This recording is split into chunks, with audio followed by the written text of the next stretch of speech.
Saudara-saudara yang dikasihi oleh Tuhan kita Yesus Kristus, tiba saatnya kita akan memasuki malam di mana kita akan beristirahat. Namun sebelumnya, marilah kita mendengarkan firman Tuhan yang menjadi dasar dalam kehidupan kita. Marilah kita berdoa. Kami bersyukur atas segala kebaikan-Mu Tuhan. Sepanjang hari ini Tuhan telah menyertai kami, menolong kami, sehingga kami dapat melakukan banyak hal yang berguna bagi kami. Dan tiba saatnya kami akan beristirahat, namun sebelumnya kami rindu akan kebenaran firman-Mu yang akan menuntun kami, menguatkan kami, supaya kami boleh hidup sesuai dengan kehendak-Mu.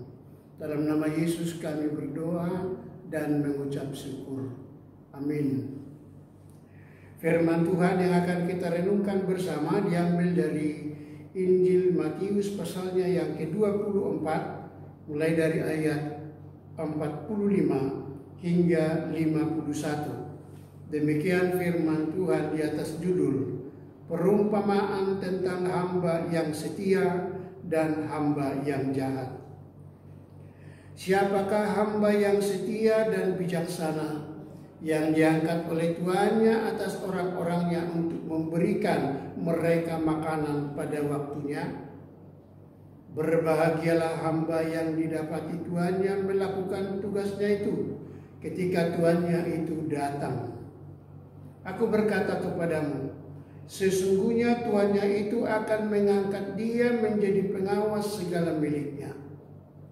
Akan tetapi apabila hamba itu jahat dan berkata di dalam hatinya, Tuanku tidak datang-datang, lalu ia mulai memukul hamba-hamba lain dan makan minum bersama-sama pemabuk-pemabuk, maka Tuhan hamba itu akan datang pada hari yang tidak disangka-sangkanya dan pada saat yang tidak diketahuinya, dan akan membunuh dia dan membuat dia senasib dengan orang-orang munafik. Di sanalah akan terdapat ratapan dan keretakan gigi. Sampai demikian pembacaan firman Tuhan. Saudara-saudara yang dikasihi oleh Tuhan Yesus Kristus, kewarganegaraan kita adalah rangkap.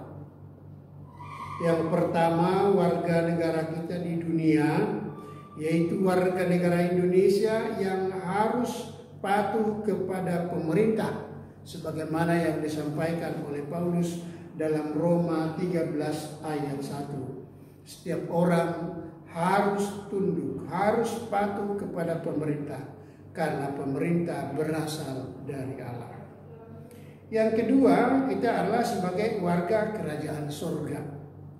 Dan sebagai warga surga itu yang harus kita lakukan adalah setia dalam memenuhi panggilan tugas yang kita emban. Konsep atau konteks dalam arti setia itu adalah boleh seperti begini. Pada zaman feodal, di mana seorang hamba tidak akan tidur sebelum tuannya pulang. Sebagai hamba bukan berarti tidak boleh tidur, tetapi harus memiliki sikap bahwa setiap saat siap sedia untuk bertemu dengan tuannya, atau dengan kata lain, tidak kedapatan tidur. Jadi bila kita mengaku sebagai warga kerajaan surga, itu berarti harus mempersiapkan diri dengan cara memperlengkapi diri, siap melakukan sesuatu, termasuk memberi pertolongan kepada siapa yang membutuhkan. Saudara-saudara yang dikasihi Tuhan, Tuhan yang dimaksud dalam ayat ini adalah Yesus Kristus, yang juga hamba yang setia dan bijaksana. Dia mengajarkan kita sebagai pengikutnya agar mendengar dan melakukan firman-Nya, sehingga kita paham akan kedatangannya yang kedua kali. Tidak seorang pun yang tahu kapan dia datang. Sebagaimana dikatakan dalam Matius 24 ayat 36. Tetapi tentang hari dan saat itu tidak seorang pun yang tahu. Malaikat di surga tidak, anak pun tidak, hanya Bapa sendiri. Karena kita tidak tahu akan hari dan saatnya Yesus datang, tetapi yang pasti Dia akan datang untuk memisahkan yang setia, yaitu yang akan diselamatkan, dan yang tidak setia, yaitu yang akan dibinasakan. Maka kita harus mempersiapkan hati, pikiran, dan perbuatan. Semua kita ingin diselamatkan. Tidak ada yang ingin dibinasakan. Tetapi untuk memperoleh keselamatan itu, kita juga dituntut untuk ikut setia di dalam melakukan firman Tuhan. Saudara-saudara yang dikasihi oleh Tuhan, Tuhan kita adalah pemerhati, punya sikap yang baik terhadap hamba-hambanya, yaitu kepada hambanya yang setia melakukan tugas akan memperoleh pujian dan disebut berbahagia.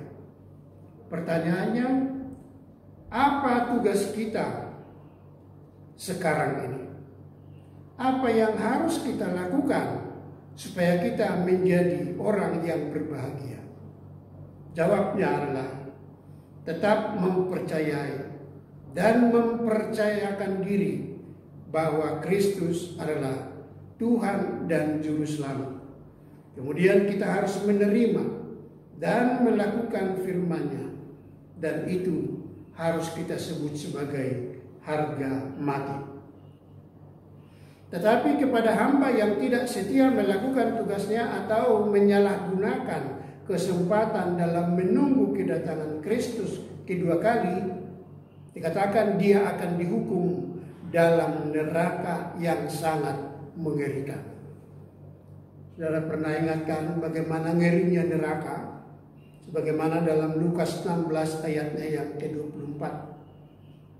Ketika Lazarus mati, badannya dikubur, tapi rohnya ada dalam pangkuan Abraham.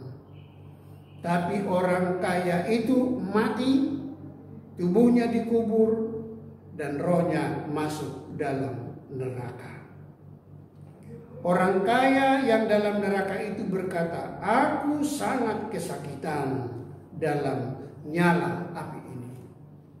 Dan itu akan menjadi hukuman bagi orang yang menyalahgunakan kesempatan dalam menunggu kedatangan Tuhan Yesus. Apakah kita sudah bertindak seperti hamba yang memenuhi tugas dengan setia? Ingatlah, di saat kita memasuki akhir tahun, tetaplah setia. Sekalipun COVID-19 masih melanda dunia, tetaplah setia. Persiapkan segala sesuatu dalam menyongsong kedatangan Kristus kedua kali, sambil mempersiapkan segala sesuatu dan yang berkenaan kepada Allah. Hiduplah menurut perintah Allah dengan setia sampai mati. Amin. Mari kita berdoa. Terima kasih Tuhan untuk kebenaran firman-Mu yang boleh kami renungkan malam hari ini, yang mengingatkan kami bahwa ada upah bagi orang yang setia menantikan Kristus untuk kedua kali. Biarlah kami menjadi hamba-hamba yang setia, sehingga Tuhan akan berkata bagi kami, kami adalah orang-orang yang berbahagia. Terima kasih Tuhan, kami mengetahui akan keberadaan kami pada saat ini. Banyak pergumulan di tengah-tengah kehidupan kami, terkhusus oleh karena keterbatasan gerak kami akibat daripada COVID-19. Tuhan, biarlah kasih-Mu yang menjaga kami senantiasa, sehingga kami boleh hidup tenang sekalipun dalam situasi yang mengkhawatirkan. Di saat kami akan beristirahat malam, Tuhan jaga kami. Jauhkan kami dari segala godaan iblis, sehingga besok kami boleh bangun penuh dengan sukacita untuk menikmati kebaikan Tuhan. Dalam nama Yesus kami berdoa dan mengucap syukur. Amin.